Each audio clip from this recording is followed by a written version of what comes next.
Hello Noddies. Until now, we have replaced our large resistor with a NMOS diode connected load and achieved a huge area reduction. But in the last video, I mentioned something interesting. Although the NMOS load occupies less area, analog designers often prefer a PMOS diode connected load because it provides higher gain, larger output swing, and better voltage headroom. So in today's video, let's design a PMOS diode connected load common source amplifier. So before starting this video, if you want to directly design the PMOS diode connected load amplifier, you can absolutely do that. Just use the same simulation based methodology that we used in our previous NMOS diode connected load video. In this lecture, however, I want to show you a faster approach. We will convert our already designed NMOS diode connected load amplifier into a PMOS diode connected load amplifier. So let's just compare all these three circuits. So this is our resistive load common source amplifier. It has a good gain but requires a large resistor and therefore a large chip area. And this is our NMOS diode connected load. This drastically reduces the area, but the drawback is the voltage swing and satisfy this condition. And this is our third circuit. Here we can see there is a big advantage. This circuit provides higher gain, larger output swing and better voltage headroom. As you can see the difference in this two circuit.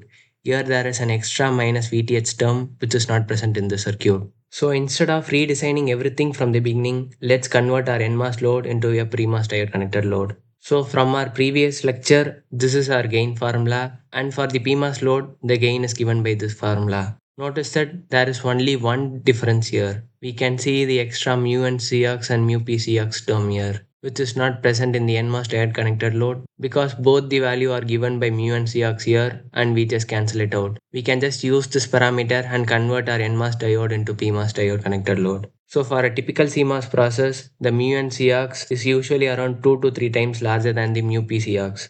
We can easily find the mu and Cx and mu PCx from the simulation. So let's just use the same W/L ratio that we used in our previous video, and instead of NMOS we are using PMOS as the second transistor, and I will run a simulation to find the mu and Cx and mu PCx. So I have replaced my NMOS with the PMOS and I have kept the W/L ratio same. Here I have given the same DC voltage and AC magnitude as our previous video. Click OK. Now check and save. Launch ADL. Choose your analysis as DC. Click Save DC operating point and click OK.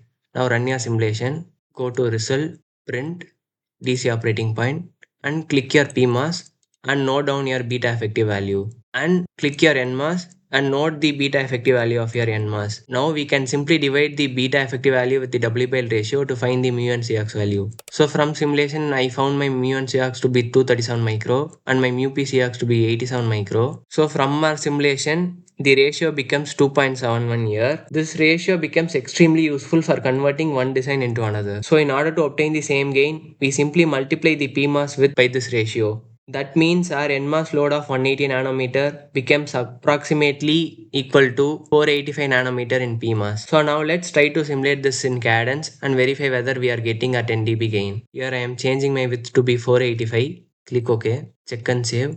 Go to the same ADL window. Now choose your analysis as AC and give your start value as 1 and stop value as 10 mega. Click OK. Run your simulation. After your simulation is complete, go to Result, Direct Plot, ACDB20. Click your output node and press escape in your keyboard. So from this graph we can see we have achieved the similar gain as our previous NMOS diode connected load, and that too without redesigning the entire circuit. We already have our first PMOS diode connected amplifier. But we can go one step further. Because the PMOS load inherently gives us a better gain, we can actually reduce the size of our input transistor as well.